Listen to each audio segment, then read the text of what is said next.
Act 1, Scene 2, lines 190 to 224, Act 3, Scene 2, lines 77 to 142. Antonius! Caesar!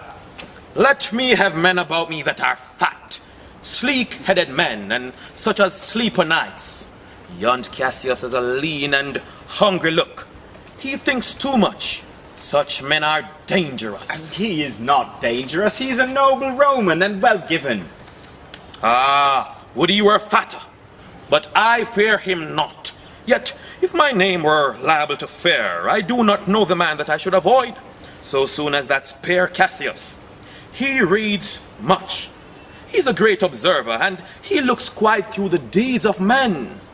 He loves no plays, as thou dost, Anthony. He hears no music.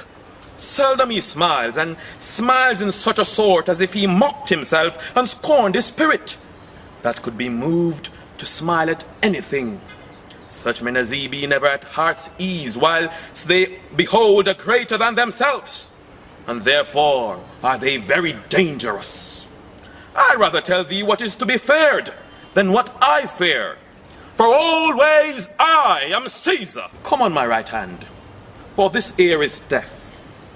And tell me truly, what thou thinkest of him. Friends, Romans, countrymen, lend me your ears. I come to bury Caesar, not to praise him. The evil that men do lives after them. The good is oft interred with their bones. So let it be with Caesar. The noble Brutus hath told you Caesar was ambitious. If it were so, it was a grievous fault, and grievously hath Caesar answered it. Here, under leave by Brutus and the rest, for Brutus is an honourable man, so are they all honourable men, come I to speak in Caesar's funeral. He was my friend, faithful and just to me, but Brutus says he was ambitious, and Brutus is an honourable man. He hath brought many captives home to Rome, whose ransoms did the general coffers fill. Did this in Caesar seem ambitious?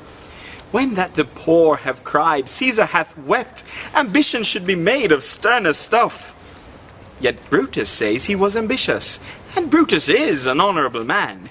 You all did see that on the Lupercal I thrice presented him a kingly crown, which he did thrice refuse. Was this ambition? Yet Brutus says he was ambitious, and sure, he is an honourable man. I speak not to disprove what Brutus spoke, but here I am to speak what I do know. You all did love him once, not without cause. What cause withholds you then to mourn for him? O judgment, thou art fled to brutish beasts, and men have lost their reason. Bear with me. My heart is in the coffin there with Caesar, and I must pause till it come back to me.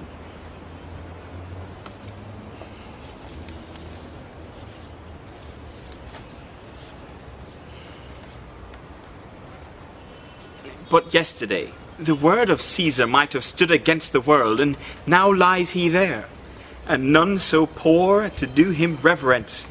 O masters, if I were disposed to stir your hearts and minds to mutiny and rage, I should do Brutus wrong and Cassius wrong, who, you know, are all honourable men.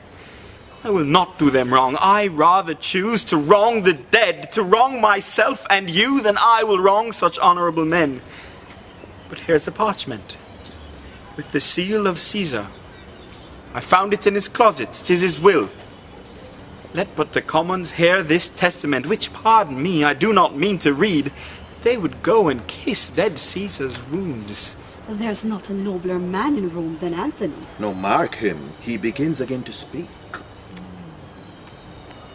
Methinks there is much reason in his sayings. If thou consider rightly of this manner, Caesar has had great wrong. Has he, masters? I fear there will a worse come in his place. Mark ye's words. He would not take the crown. Therefore, 'tis certain he was not ambitious. If it be found so, some will dare abide it. Poor soul. His eyes are red as fire with weeping.